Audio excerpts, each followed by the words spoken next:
Hey everybody, Mind's Eye Visual Guitar Methods here, back in action for part 3, the minor version of our part 2 lesson, which was showing how we can uh, use a method taught by Eric Carlton. We kind of visualized it and showed it for what it can do, right in front of our eyes, so we know what's going on. And we're just going to do that today. That was a poor summary of the first lesson, but go check that out. You can play, it's not only about playing the standard arpeggio over a certain chord, but also seeing what other tricks we can come up with, and that means what some people would say, like using a big word, would be superimposing an arpeggio over different notes of the chord. But it's really specific. There's a lot you can know about it to nail it, to really know what the process is, take all the mystery out of it so you can play it, so you can understand it, so you can have real knowledge under your fingers when you're playing, because it's about organizing things into simple bits of logic. When you organize the bits right, all of a sudden you really can know things about the fretboard. So we're going to try to do that here with, we did it with major, so we're doing it with minor chords. And a summary of the method here, as I've understood it, is that you can play it's a minor chord, so take the root and play a minor arpeggio. That would be the most basic way to get the inside notes nailed perfectly for some kind of solo endeavor. In our method here that we've gone over in the very first lesson, playing that arpeggio in the shape that we are using gives us control over all the rest of the notes. The scale tones, instead of having to put memorize scale versus chord, we just get that control with our arpeggio shape. And so we have all the control that we need over the notes. So we'll do the same thing today then, and we're just shifting gears into minor, and we're still using the same shape system, the same block system that we're using to understand what's underneath our fingers as simply as possible. And then the follow-up to this will be, we'll now move into chord changes, and because, well, let me explain a little more here. We're going to show you that not only are you you're not limited to, I was going to say you're allowed to, but this doesn't work like that. You're not limited to, however, playing only the obvious plug-in arpeggio, the most straightforward knowledge minor arpeggio, the notes of the scale of the chord over the notes of the chord that's ringing out. In our case today, it'll be A minor 7. So what you can do, though, is take the fifth of the chord and start an arpeggio from there. You can take the third and start an arpeggio from there. And it sounds cool. However, there's some things you need to know about it because it's not as complex as you think, and some of these options are actually just the same thing. And if you're not thinking properly, you might actually think you're playing something different when you're actually just playing the same thing. So that's what that's what the visualization, the power of the visualization, or the benefit of the visualization is going to be today. To see, really know, basically, we've got two main options over our A minor 7 chord here, or any minor 7 chord. And then we're going to have we're going to experiment with some offshoots and some weird stuff to see what else can happen. And what we get is we know what these intervals are doing, and you start to be able to hear what you're playing. You're plugging in, what does this interval do? What is this? Basically, they're like little operators. They're operators of emotion, and what will these little operators do over a root note? It's all about mastering harmony. What will this harmony do against this root harmony, or this root note? A tonal gravity, sonic tonal gravity. I don't know. Let's just continue before I go overboard here. So we got an A minor 7. Now the first thing to know, the notes of the chord: A, C, E, and G. The triad is there: A, C, E. And, you can see down here, so we got, it's A is the root, C is the flat third for a minor, and E is the 5, G is the flatted 7, and we've got our 4 notes that ring out for our A minor 7 chord.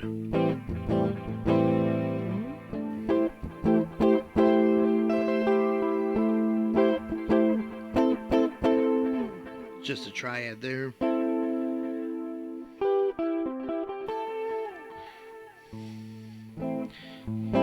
Alright, so that being said, we're going to use this shape today as like the basis from, my kind of tonal gravity center on the guitar, even though, we know where all the A's are, sure. The open string and stuff and the 12th fret. Alright.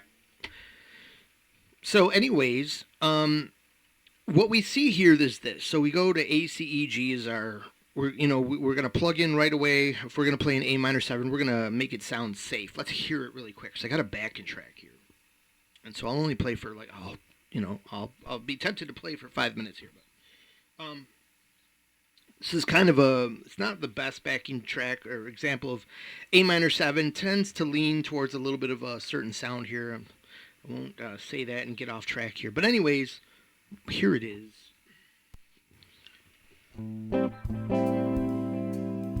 And I can't get the volume up any louder than this. And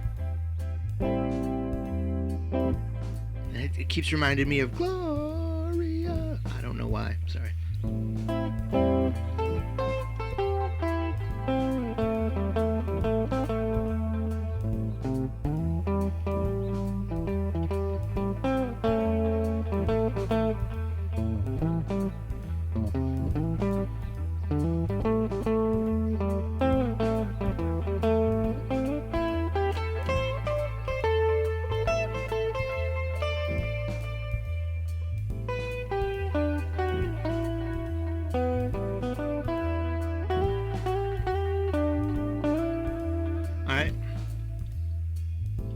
So at the end there, if you heard kind of like there was a little shift in like the emotion. Well, how did that happen? I did that on purpose by using morphing into one of the other shapes that end up, once you learn this, you see they're right underneath each other, a lot of them. They're not too hard of a shift to do to get in and out of different sound contexts. And so what this is showing you too is how the groups of notes played together in these arpeggio shapes, notes that ring well in harmony with each other, give you these little emotional blocks. So, that was that, and let's get those patterns understood. So, anyways, and basically,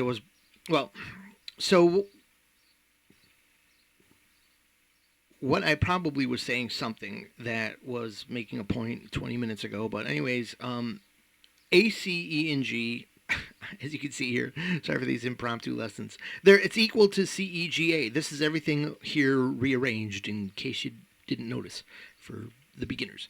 But if you look underneath, the intervals stay the same because I'm preparing, my thinking is going to play both of these over this chord. This chord is going to dominate the bass effect, meaning it's the tonal gravity. It's the root note, for just to be simple and musical.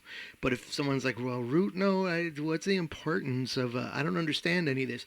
Look, your root is like where, because I remember being in the beginning, I had no idea, no concept whatsoever that this is like what was happening. This is what I was hearing in music, that everything is a reference. Everything is a relationship. So the reference point is going to be the tonal gravity, and so it's the chord of the moment with its root note. So it's root note here, we're rooted in A for an A minor 7 chord. So we've got an A root and a tonality, a harmonic, like meaning harmony, I just had the word and it escaped me. But anyways, a harmonic tonality. Tonality was the word. Excuse me. Now I'm coughing, ruining the lesson here. What's going on? Sorry. Mind's eye visual guitar methods. Very impromptu lessons here. But we're going to keep this. I'm not editing this out. Anyways, so look at, you got this tonal gravity here, this harmony here of A minor 7. It's like you guys are like, dude, we get it. I know the advanced players get it, but the beginners are always left behind. So we've got the same thing here, and you can see it reflected in my listing of the roots. No matter what, it's going to be a root A, the G's the flat 7, the G's the flat 7. So this is what this means. If someone says, oh yeah, well, hey, play the minor arpeggio. Like, what do I play over this chord, dude? I'm tired of minor pentatonic. Well, just play the arpeggio. Well, all playing the arpeggio means is actually you're still playing the pentatonic. You've just lost one note, which is pretty cool. We've been teaching that, the value of that for the last couple weeks here. But so then you say, well, yeah, okay, that's cool. It's a little better, but I'm still kind of bored. What else can I do? Okay, so someone will say, hey, man, here's a trick from Larry Carlton, dude. Play the major arpeggio from the C. Dude, how does that work? Oh, see, the C is the second note in the chord. It's that minor third. Oh, wow, sounds so special. So, wow, we're going to play it over the minor third. Hey, that's a different sound on its own, man. Let's hear it. Minor shape. Playing from A minor, or playing from A. Play the major from C.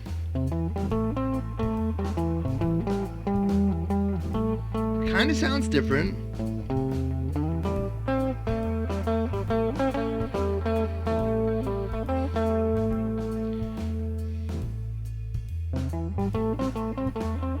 Hey, wait a minute, man.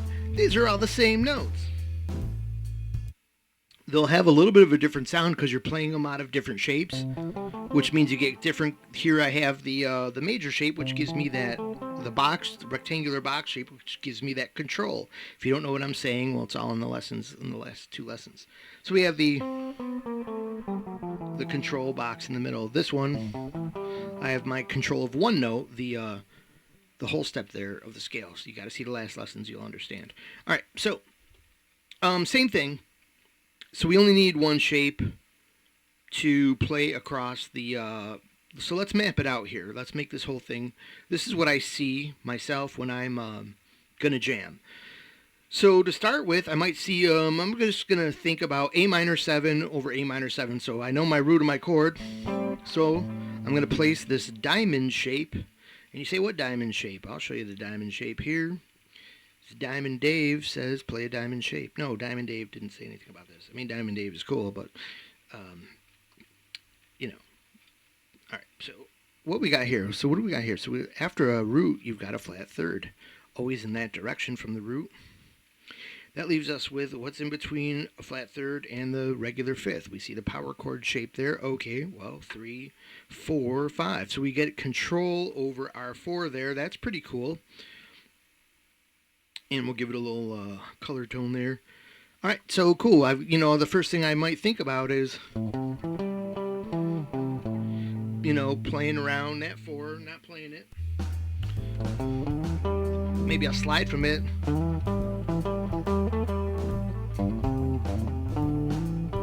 See, it didn't sound good to kind of, it's a dull note, but it's good sometimes.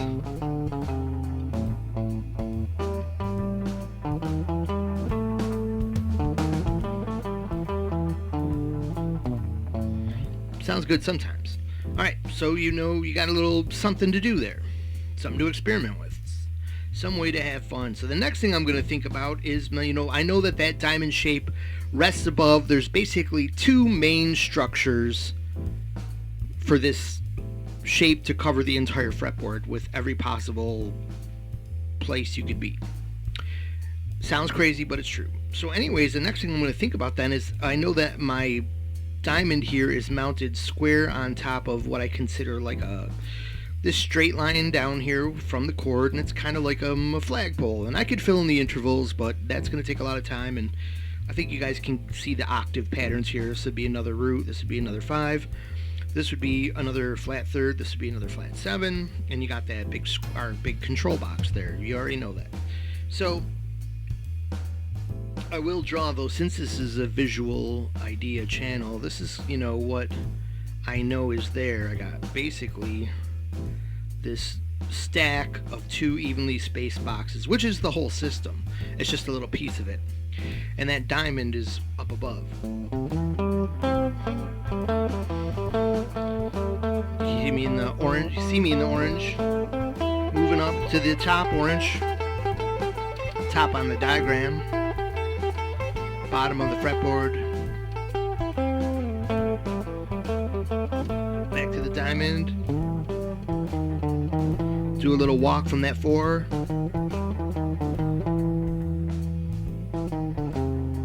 Flat third to the root. And that little thing there is because I know that right here, whoops. Right about here-ish, we have a note. The diamond always has these notes right here. Alright. So there, cool. Now we've got another A minor arpeggio. How do we find it? Well, if I'm in this little shape down here, I kind of want a little trick to get across the fretboard in this direction. So what am I going to do there? Well, I'm going to kind of know that, like, my other shape there is the arrows. What I call the arrows. You'll have to see the other 2 lessons for the amazing arrows that are just, so profound and everything. So, we've typically made that in blue, but what I know here is that I'm trying to get over here. Like, I've got this trail out of here this way. Like, this is kind of like an escape route to get to the shape, which doesn't seem like it's linked, and especially since right here we're trying to avoid. We're not trying to avoid it, but we're given some care, and we understand that our 4 is there.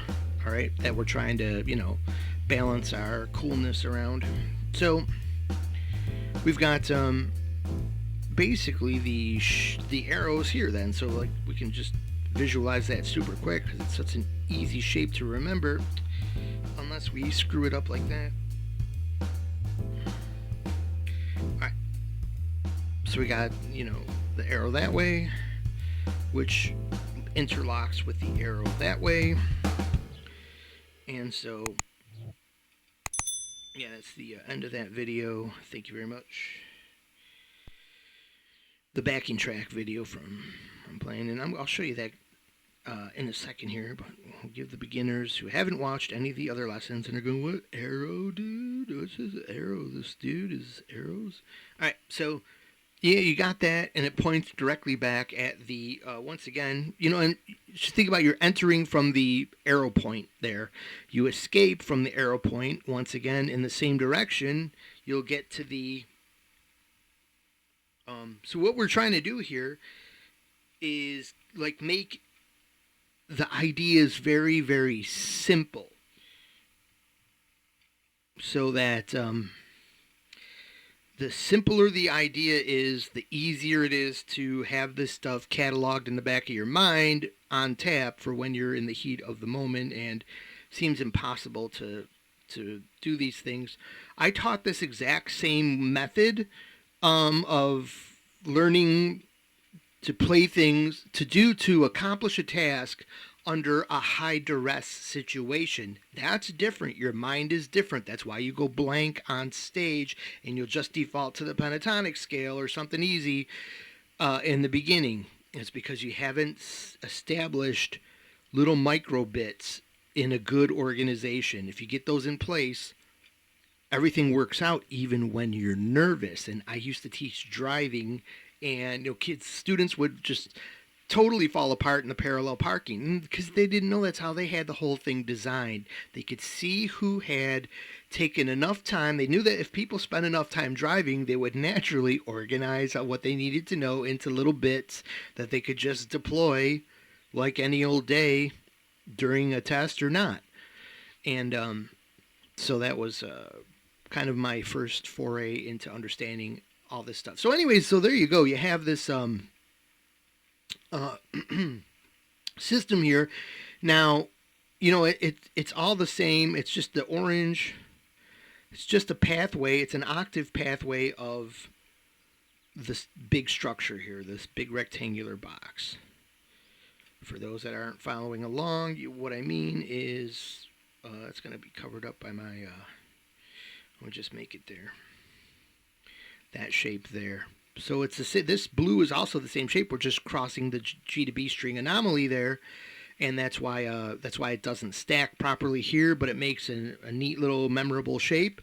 And it stacks weird here, but once again, it makes a neat, memorable shape. So you don't have to remember the anomaly. You just remember the cool shape, which is more easy to draw from.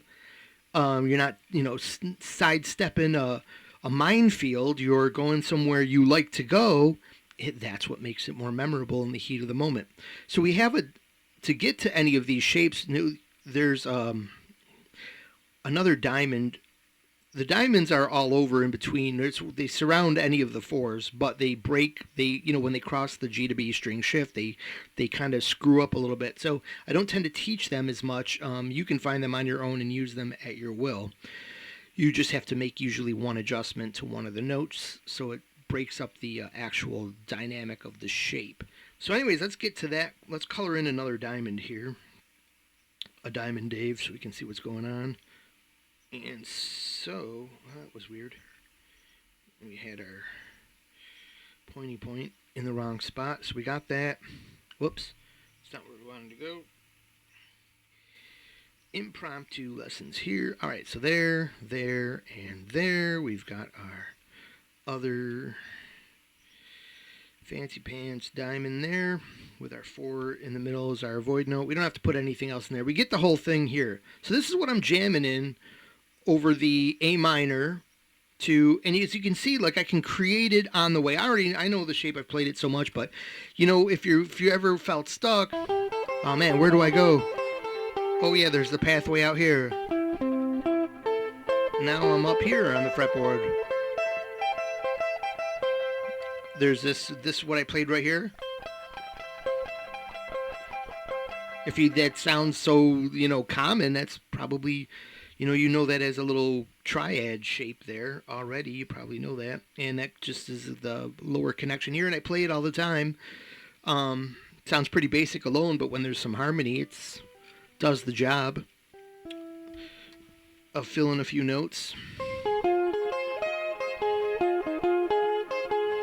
Now see how it sounded a little skewed off there? Because when you do that, you're arpeggiating the minor. Now I'm arpeggiating, this is C major, just the triad,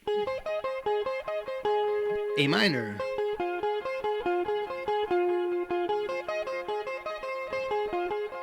Relative major minor, that close on the fretboard. I was right here, if you watch the fretboard and you can see the cursor. The 3 blue for C major triad, and then the include that orange in a little that angular line there, and you get the A minor 7. Let's move on to but let's get advanced then, because that's the basic stuff, and you're not here for that. So what we can see here is that this corresponds. We just understood A and C together, and when you pull these out of the major scale, where an A minor does reside in the C major scale, you have all these notes correspond to a major and minor. Those lessons, if you don't know how that works, it's all chord scale lessons on my channel here. The A is minor, the C is major, and you can see it follows suit. That we would play those particular arpeggio shapes over this chord here. By the way, I never filled any of this out here. So if I was up here playing from the major, I might be playing here right off the flat third. Oh, dude, I'm playing the major off the flat third. Well, I'm just playing this exact same. You can see I'm just still in my pattern here. I'm there, and there's the flat thirds are escape note. We've got the box down there. It's the broken box. And then you're once you hit that note in the box, you're basically in the starting point of the very next box. If you consider this like this, the last note of the system, the box system here, as a beginning note. It's like a perception thing, a vantage point, if you will. So now we've referenced, just like on the first list here, I should color them in the same way here. What I do, green and blue, so we'll do that here. We did the green already, now we need some blue, sir. Could you please hurry up with the blue? I got some time. I gotta get down the road here, go to the donut shop, and pick the family up some donuts and coffee here. Speaking of coffee, you can take some time and impress the crowd with your Rush coffee mug. Making terrible noises of drinking in the microphone and dreaming about the band that you can't go see because just can't afford that this time around. Unless you guys donate, subscribe and like the channel. That was a good segue, right? Okay, so E and G. So E and G, do, and a time and a reminiscence. That our neighbor had a daughter had a favor, and I'm sorry. Now that song's gonna be in your head all day. Basically a jerk for doing that. So we have here the A minor chord still, all right, so it's our root and everything there. But we're gonna have our E, we know is right there, and so we can play an E minor. And what's that? Off the 5. It's the 5th interval of the A minor 7 chord. So E is the 5. We're going to play a minor arpeggio off the 5. And that's going to give us, then, it provides us a different interval set. So there's a different emotional character available here. It plugs in. It's all the notes of the scale. It's just a different combo. And then you don't have to think about the scale, and I'm playing the scale and these steps. I'm playing the scale and these steps. That's a lot of mental jumbling here. This is how the greats made it easy. All you have to do is figure for yourself that, hey, if I play this arpeggio off the E, so it's going to be E minor arpeggio. What does that look like? So I can play it. I know there's my diamond. My diamond is here. I'm off the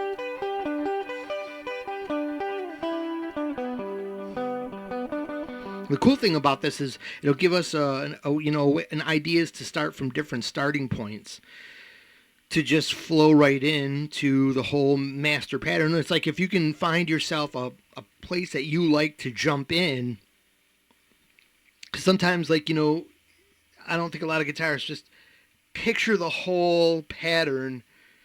As soon as the chord switches and they need the new pattern, they don't do the whole fretboard. They just know a root note and a jump in point. And once you jump in the pool at that point, you know where you are in the stream. And you can swim around to the different rocks. All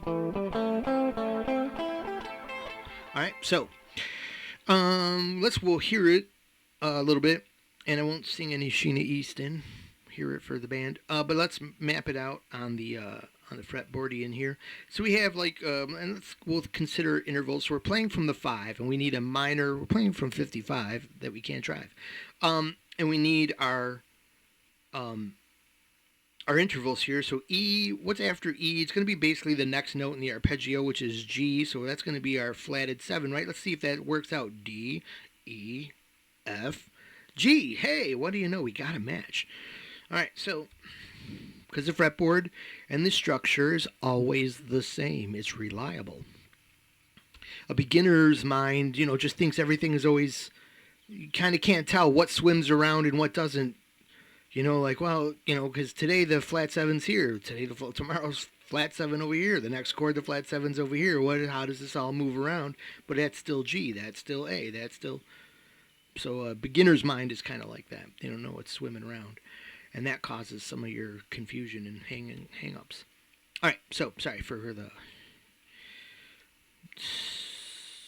tangent there. We've got this diamond shape here. We got a diamond. Hey, look, I'm playing minor. We're gonna find what's my root of my minor. Okay, it's the fifth of the A minor chord. Well, I don't even have to know it's minor. I know a fifth. It's my root. I just need to know it's A. Fifth is always my power chord. So I'm gonna be here. That's easy. I know that's the easiest 5 I could find right away. So if someone says A minor, I could just be like, I could move there. I could move here.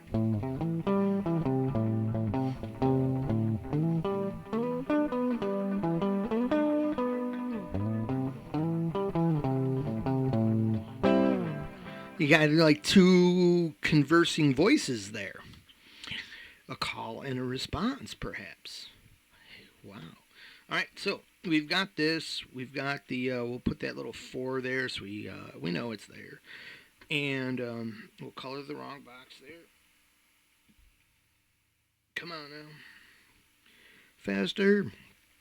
So we know that this lower diamond, what do we find out on our last exploration here? We had the lower diamond here, and it sat right on top of the D shape, in our case here, the C major triad, right? It's not a 6 until you add in that note. The back note, the back part of the arrow creates the 6 or the 7 respectively. All right, so we've got failure to communicate here. We've got this.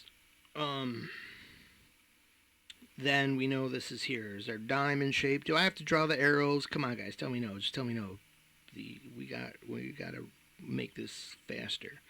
All right, so you look, you got the diamonds there. This is what I know in my mind, in my mind's eye, for mind's eye visual guitar methods. So we've got this, and this is just a cool thing to play. Anytime any minor chord shows up, want to sound a little more hip, and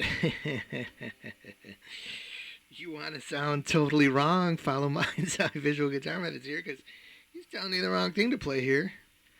Let's just do that again. Whew.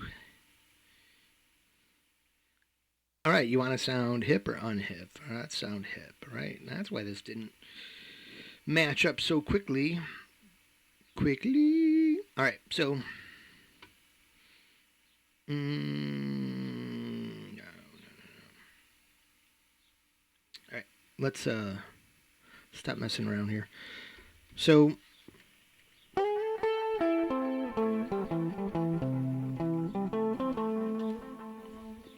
see what I had to do there?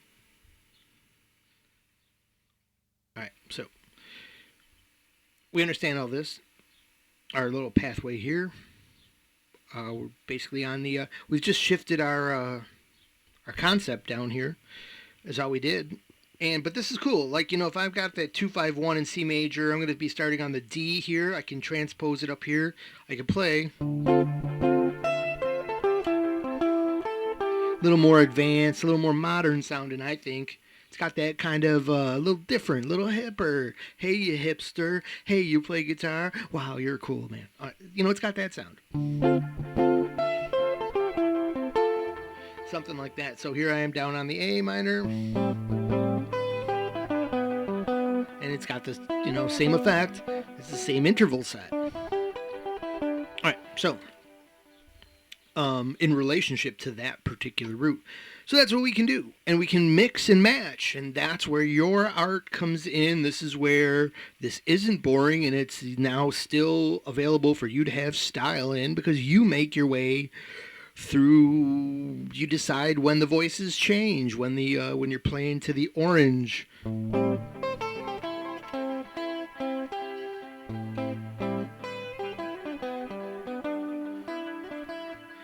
And if you thought, I don't know, that sounded kind of, there wasn't that much distinction. I couldn't hear any voices there. And sometimes a new listener can't hear the difference. So they kind of know something's going on. It sounds kind of cool, but it's not obvious enough.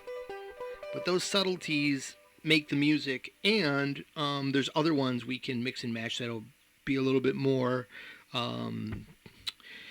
in competition with each other, or have just a different sound. Like, for example,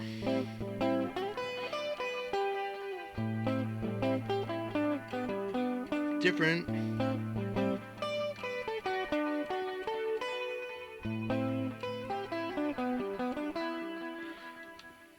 was two different voices in there. Maybe not, again, not extremely distinguishable, but still there. Anyways, they sound better where there's a backing track too. So these are some of the notes that we want to cover still. Let me clear that up by saying this. So we can have basically a check mark under E and G. E minor 7 relates to a major 6 chord just the same way the A minor 7 did. So it's a relative major minor pair, and E is G. You can always find it on your fretboard by hitting a note. If you, hitting a wow, hitting a and playing the note flat third above it. So you consider, like, this note your minor.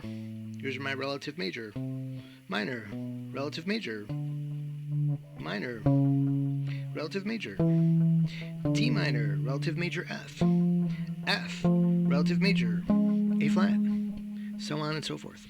So that's going to be the same intervals, and they're going to be the same notes jumbled around, and the same intervals, because we're playing against a singular tonal gravity, the A minor. All right, so now that we know that, we've got basically 4 ideas with 2 shapes. Pretty cool. Hopefully there's still some more, but let's hear this. We haven't heard playing from the 5.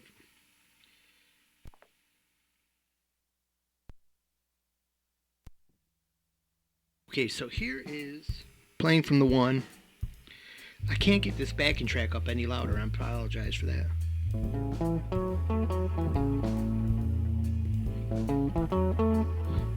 Now, if that didn't sound right, it sort of did because the backing track is so low, but that was major over minor.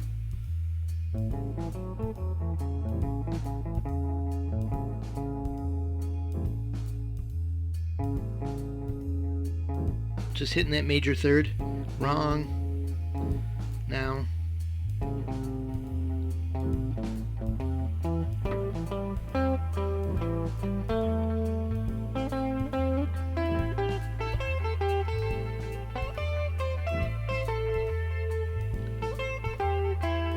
Let's try some of them notes from the control box there. So here's our orange box. That's what I'm going to play right now.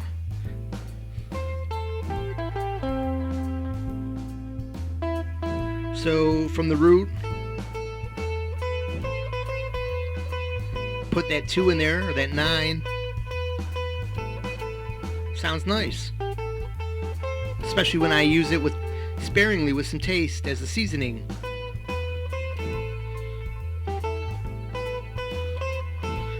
So here's that 9-9 arpeggio note. We'll do the flat 6. Let's hear it. It's excusable. Now we've kind of got our ear primed for that sound. I'm going to hit the major 6.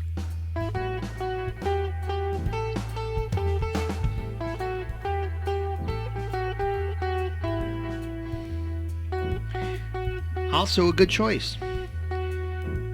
Now the experienced musicians know that that's the one choice that goes, hey, this is minor, and this is Dorian. Na, na, na, na, na, na, na, na, na. That melancholic. By the raised, it's higher than it should be. Let's go with a flatted 6 now for Aeolian. Oh, it's got that serious business office. The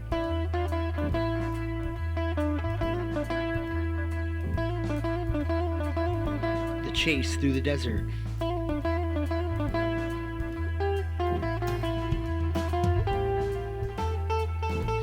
Can even add Phrygian.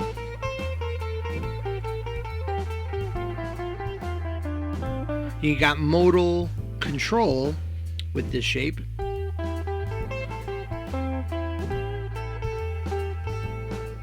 Bends.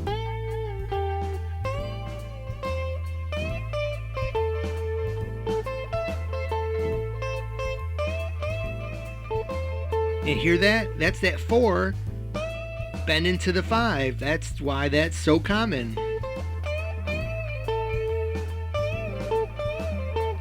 You know, that old common, but tired old lick. Alright. Pretty cool, right? So there's our A minor 7. What I was supposed to do is compare that with the... Alright, so let's go to G minor.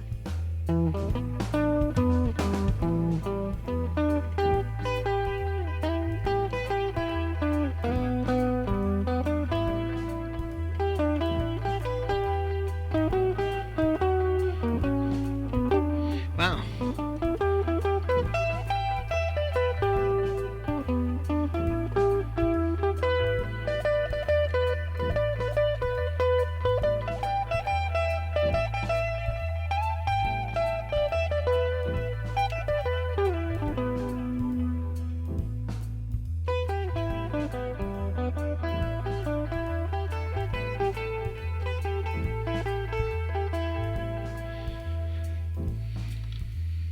Not the best. I don't claim to be a great plug-in with the rhythm as well as I'd like, but you know, it's a live video, and you know, here I am, you know, the camera's rolling, you never play as good as you think. Alright, so that was the difference, you know. You heard the G.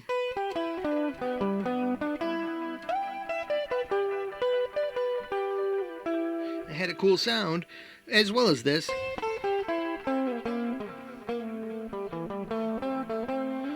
So what you get with this is you're now also making sense of an older question you may have had is, hey, I played this other pentatonic today and it sounded cool. Why would a G major pentatonic sound good over, I'm trying to play A minor? Like, what happened? How do I even know how to apply that? Now you know. All right, and how to visualize it all. Now you know. All right, so that's the basics. So we've got the, you can see what we've covered. A is the same as C, so we've got those both covered. And E and G are the same, so we've got both of those covered. We've covered all the notes of the chord. What else do we have? Okay, we have 3 more notes of the scale, right? Or in the key, because a key that you can pull an A minor or place it in a couple of different keys. We're just going to assume one of the keys, which is common, and C major has an A minor as a relative, as you can see, the relative pair here. So if that was the case, we've got, and the reason we'll do that too is then we get all our whole notes, which makes it easier to explain. I've got 3 remaining notes, which would be the missing notes of the alphabet here, A, B. We've got a C, we don't have a D, and then we don't have an F. B, D, and F. What can we do? From that scale, we could quite logically place a minor scale in there, which will give us a little twist. We can put minor on D. We can put major on F, which should be the same thing, by the way. That's a major and minor pair. Hopefully you noticed that. So really, we've only got 2 choices here, D minor or B minor. And we can play there. If we choose B minor, we've got the relative D, it then would be major. We can do D minor, and the relative would be F major. Now, what kind of intervals are we going to get from that? You don't have to know all this, but this is a handy-dandy chart. If we start from D, which is right here, you see our 12th fret is right here with the 2 dots. We've got the 4. And if we go to D major, we'll get a 6, which when we jam on the upper regions of the fretboard, we can think of that as a 13, a 9, 2 is always 9, 4 is always 11, 6 is always 13. So we've got basically roots 13, 9, and 11. So we've got all extensions in our little jammy whammy here. How does it sound? So we already know the 4 is kind of a special, maybe a dull tone, but what if it's just playing alone?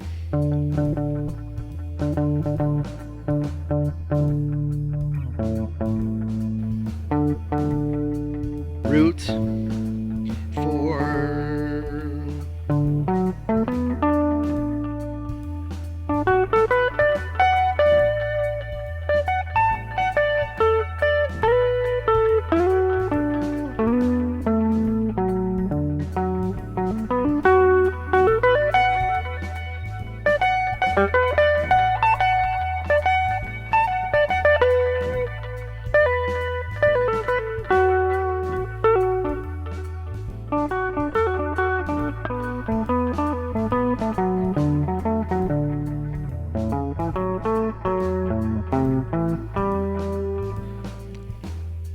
I ruined it because I went to A, but I went to A major instead for some reason. So I was playing major shape up here, and I had it in my brain. Let's try it again.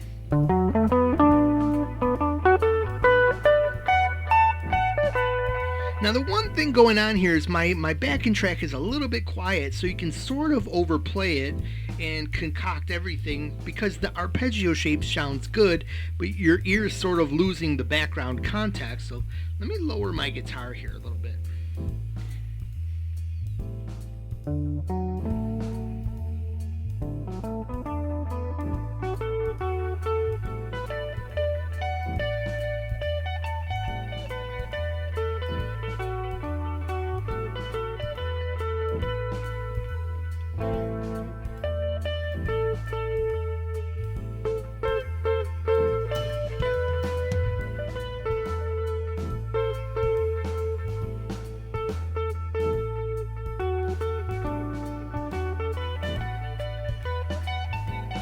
Let's see how that. Okay, so 4,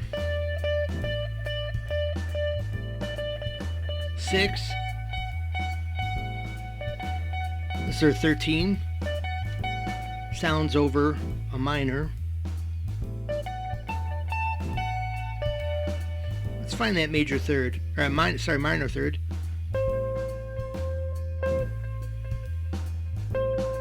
How does it play well with that 6? We're pretty tense against each other. That's why it doesn't seat so well with the sound. And there's that something kind of went wrong here because I went to the wrong note there, but there we go. 6 to 4, 6 to the 11. And there's the root. 9. Let's try that again. A little more clarity there. So, okay. Root. 9. 11.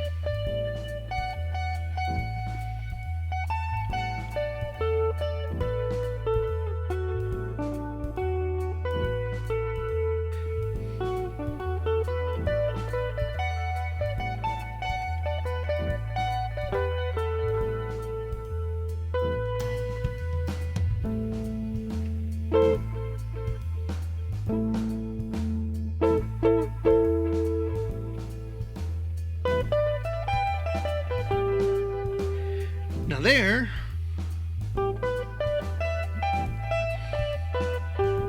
this one gives me, starting from the flat 7, 2, 4, 5, flat 7. Alright.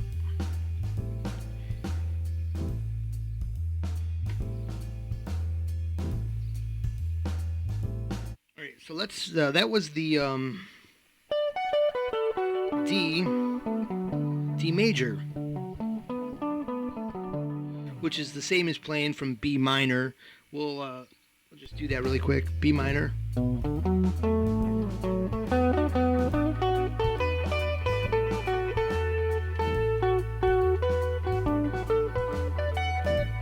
Where I was before. Let's go back in. I'm in the blue. Arrows. Let's go in the orange box system.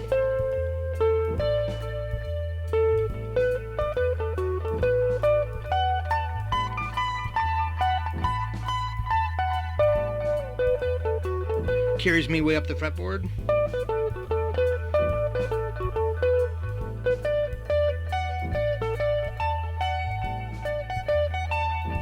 do some stepping.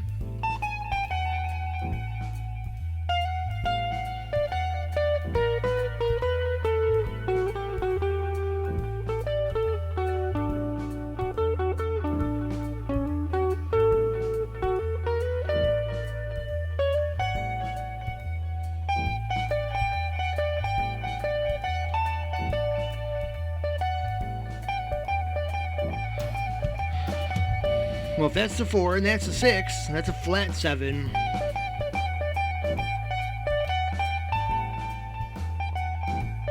To the root. We're here. Alright, so there's D major.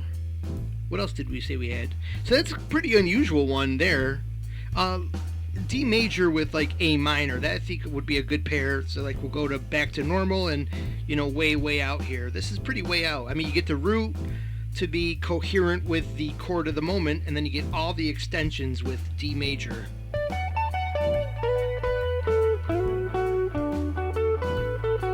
Back to A.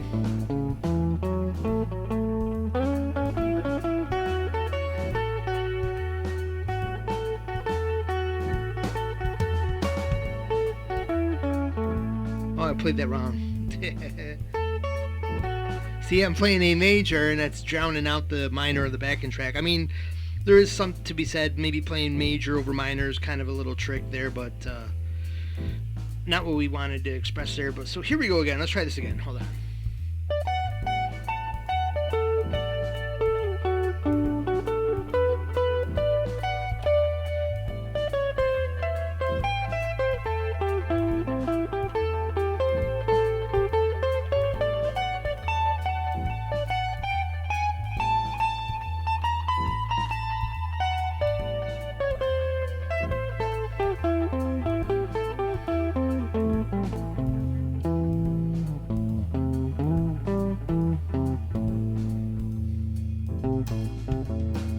Did you like that? I like that one because I did something right on the fly there. I tried an experiment and it worked, which was walking down when I was ready to change from D major. I knew that my C major was down just a whole step, and I thought it'd be a little bit more lame to just jump, so I walked it chromatically when the time was right, because it sounds like a mistake. But now when you land in there, you hit this harmony center, which is your arpeggio, and that creates it. You're in a new emotional center, and that's where people are getting the idea like, oh wow, something big is happening, something more than I know. That's big. What kind of lesson tells you about that? How to really take it to that level where people are now going, oh, that's a player. And that's just, it's not the only way to do that. There's a lot of tricks, under the sun here with this guitar. Millions and millions. Listen to a guy from Nashville. They know a lot more than me. And they can play a lot better than me. But listen to Yngwie Malmsteen. No, not him. I'm sorry, Yngwie. But okay, listen to him. But, and then all the super fast ones, the super soulful ones, the really melodic ones. David Gilmour. All right, so the passionate ones, Eric Johnson, the wild ones, Steve Vai, and the outlandish ones of Joe Satriani. So, okay, we're going crazy with names. So we got, we did what? D minor. Did we do D minor? Let's do. We did not do D minor. So now here's D minor. Which would be B major.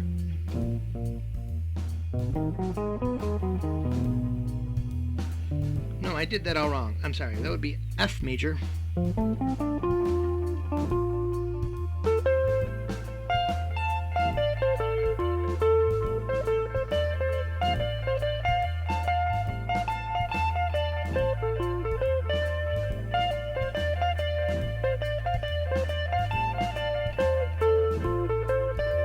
So you can see it's got some merit to it.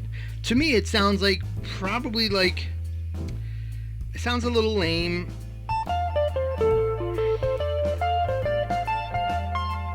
Well, it's got a purpose.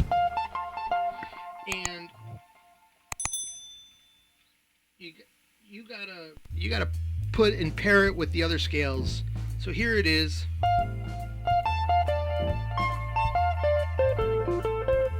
Let's go back into A.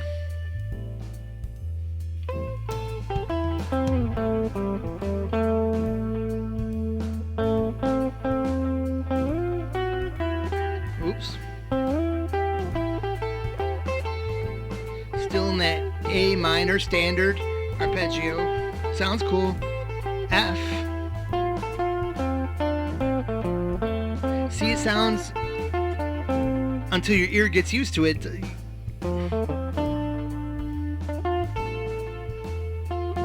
Let's pair it with something else.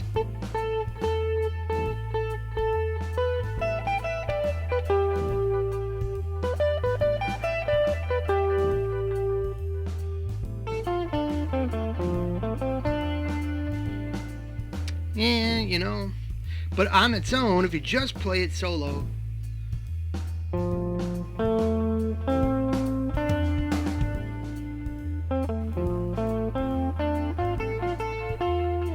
boy, I just don't like that interval.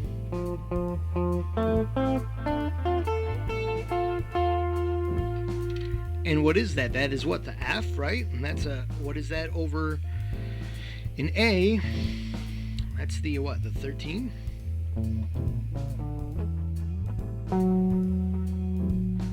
And you know what? It's pretty much not gonna. Oh yeah, F is the flat at 13. No, that makes sense. So you're playing over the flat 6, kind of nailing an 8. You're really suggesting an 8 Aeolian. So like if this was.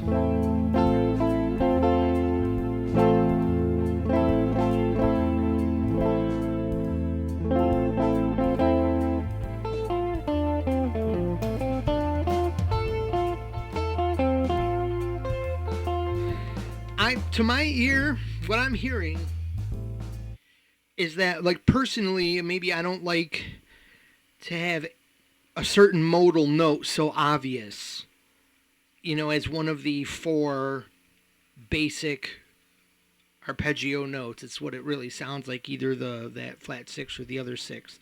So what we'll finally do here to wrap this up is we'll do this.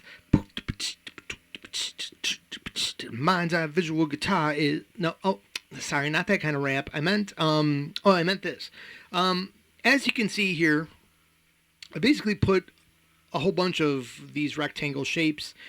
What I did was I wrote down on my fretboard all the intervals. So I wanted to see, like, you know, this is some homework you could do. You can see for yourself, like, what kind of interval groups do you get with this system, and you get a couple.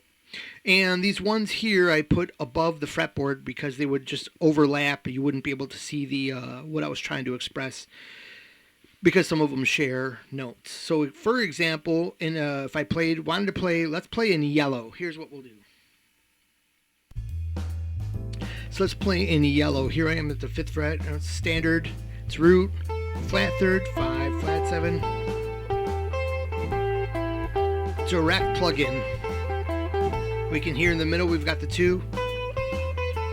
We're going to play that major 6, the raised 6. All right, sounds good. Let's move up to the whole step to this purple one. Now that sounds cool.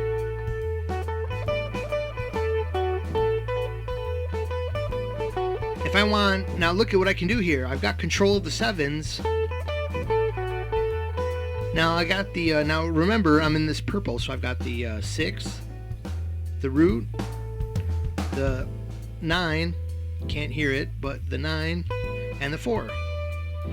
Alright, can't pick and move the cursor at the same time. So you've got the, this is that one where we get all the extensions and the roots. That's why it sounds kind of cool and nifty. Now I'm going to plug that flat 3rd in there, because the major 3rd, I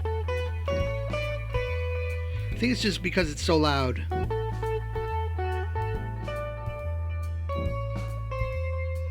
You can sort of walk over it chromatically. 4, raise third, flat third, 2.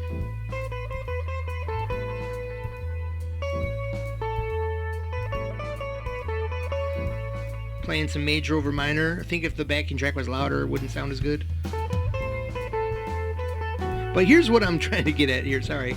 6, raised 7 root.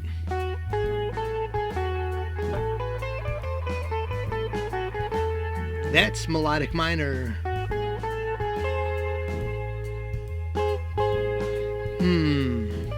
But our backing track really isn't suggesting melodic minor. That's why it doesn't sound that great. But there's that haunting kind of sound, even though it's maybe a beginner might think just wrong.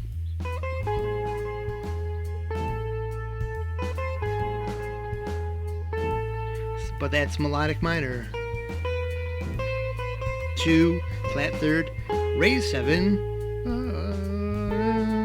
to the root to seal it up. Let's go to that flatted 7. 6, flat 7.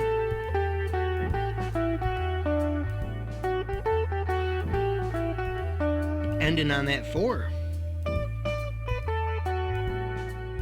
Starting on that 4. Alright, so we're done with the purple. Let's move into the gray. Half step up. Quite a tasty adventure there. We've got a... Ooh, I'm somewhere wrong. Hold on. There's our root in A. 6. So there's our flat 7, flat third, flat 5, flat 2.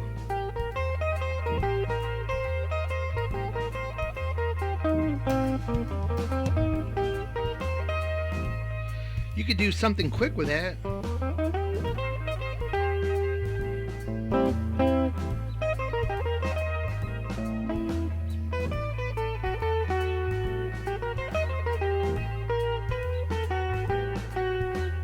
What I was trying to do there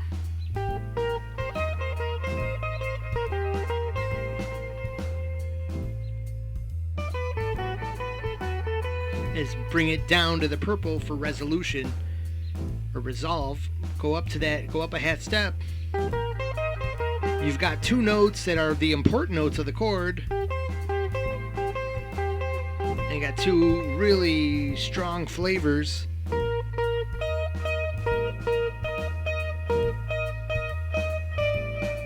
They want to pull even to the 4.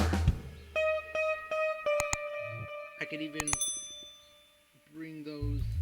bring those up.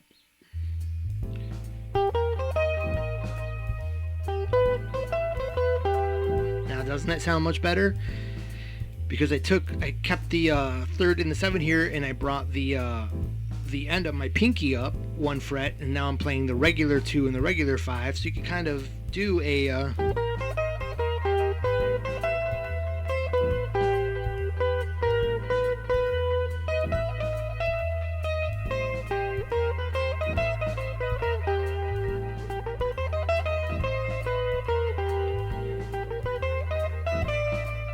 there's to that 4. I went flat 5, 5, 4.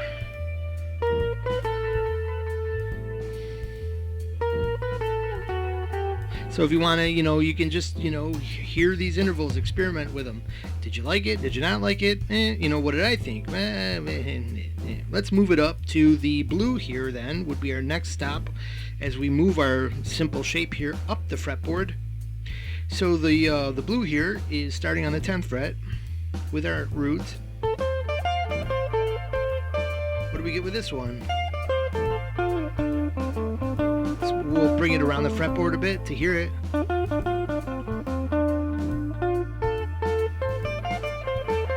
kind of like it.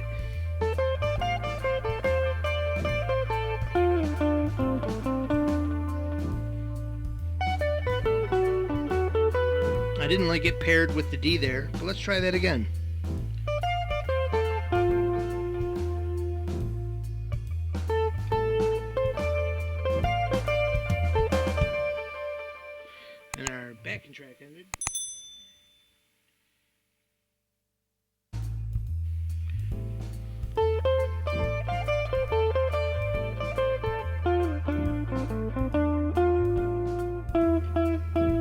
regular 5.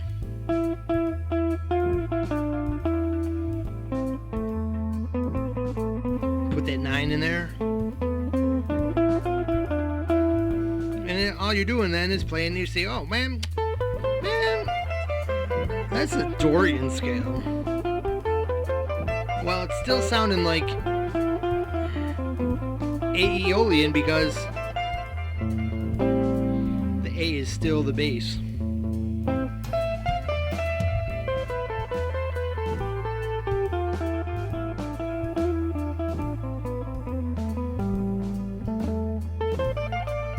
So what you can do is just think about, like with that, what the idea I would use there is get a little bit of moving from pentatonic into Dorian to get that kind of scale versus arpeggio thing sounding. You get some half steps in there and then you get some no half steps.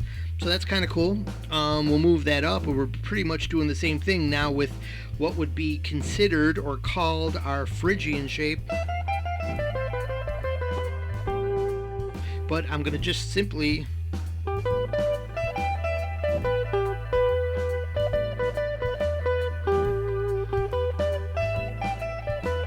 this is now, we're playing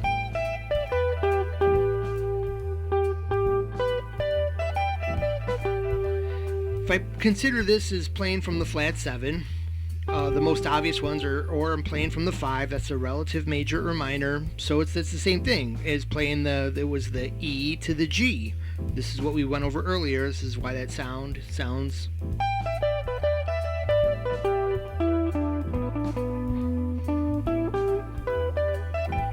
that was one of the basically your first foray away from your first level of hip cool away from standard A minor arpeggio, playing the what you're considering a major arpeggio from the flat 7 or the minor arpeggio off of the 5, the G or the E respectively.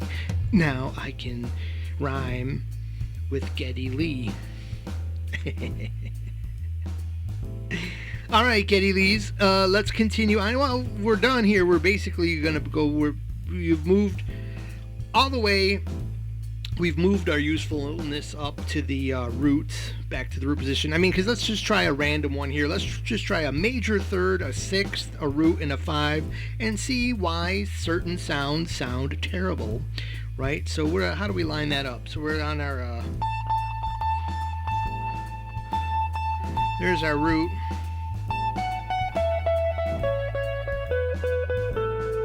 Well, it ends on a root, so it's got to sound. We got a 2 there, a 9.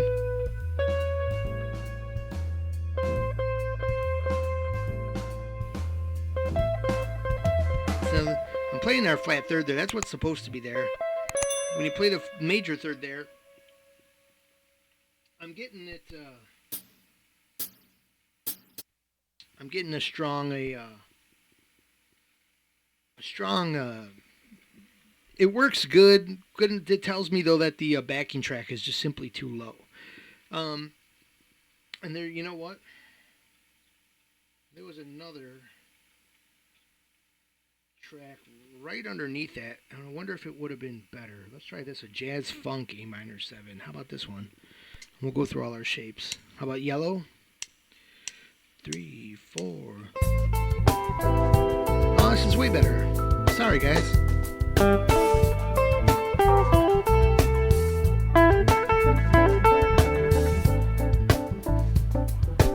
Purple.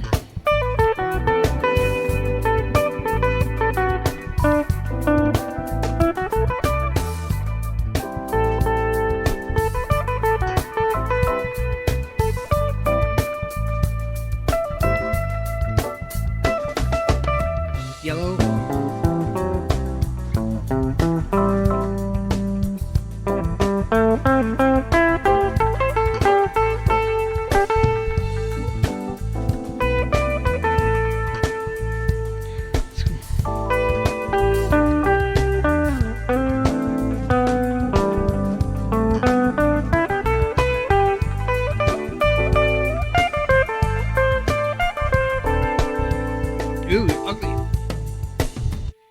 that's the blue right here, this root.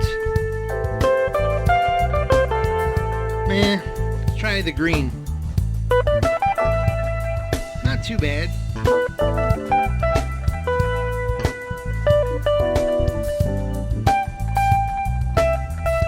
Let's try D major.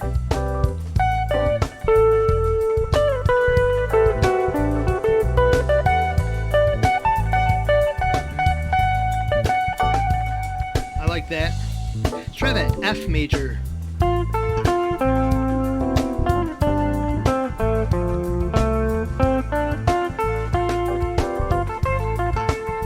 Nah. Go back to normal.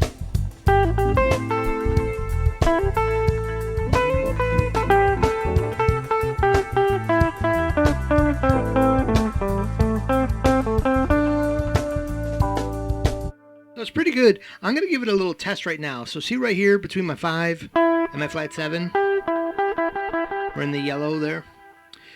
There's those two 6s. Let's hear if one of those 6s sounds better than the other, because that's going to see if they're leaning into Aeolian or Dorian a little bit, or if this is pure A minor 7. Because all it takes is some of the the keyboardist to be adding one of those notes in subtly in the chords that are bopping around in the background, or the bass player stepping over one of these intervals, and it's going to lean into catering towards one of these sounds.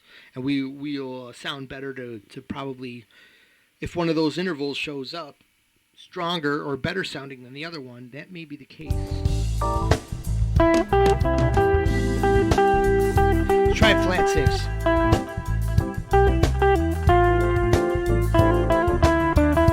Not bad. Just cleaning our palette with the 5 and the flat 7.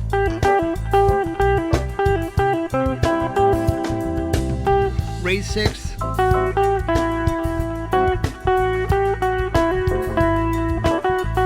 Sounds way better to me.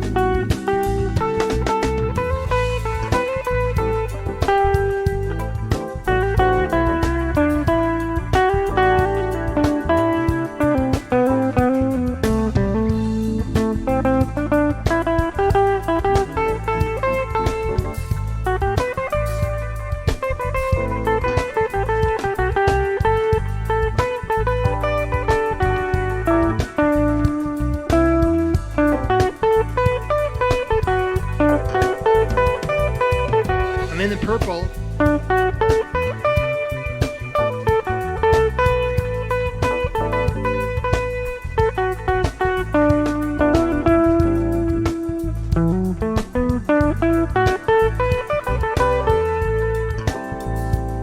Okay, so a couple things about that.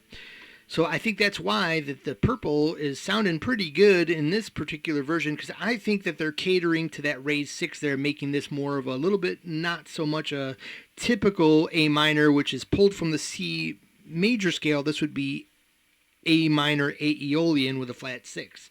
If you pull this from the G major scale, for those who understand, A is the second note. It's the 2. 2 is associated with the Dorian sound. That the scale by its own nature has that F sharp in it because it's G major, which has only one sharp or flat in it, and it's that F sharp, and it's this specifically that raised 6. Sounds to me like they're really coming from that Dorian type of sound here, which is why this purple shape will work so good. And that's pretty cool, right? And so maybe there's other shapes with that 6 you can experiment with on your own. But that's up to you guys. I'm going to leave it there because I'm sure this has been an hour and 20 minutes again when it was supposed to be a 15-minute lesson. That's what I think they all are. I'll be like, I can explain that really quick. Yeah, right. Anyways, so hopefully it was, but the length of time made it thorough enough so you can have your playground there to see what all this stuff actually does. And at the end of the day, you can make your own workshop here. Just take one of these shapes, these fretboards here, print it out, fill in all your intervals here. And maybe someday I'll be cool and put it in the comments below if you'd like a PDF you could purchase for $1, or okay, free. Everybody loves free. Put it in the comments if I should be having a link to these PDFs. And okay, we'll leave it with that. Thank you for watching. We're gonna click off here, and you guys have a great day. Won't even ask you to like, subscribe, but if you did, that would be cool. Bye.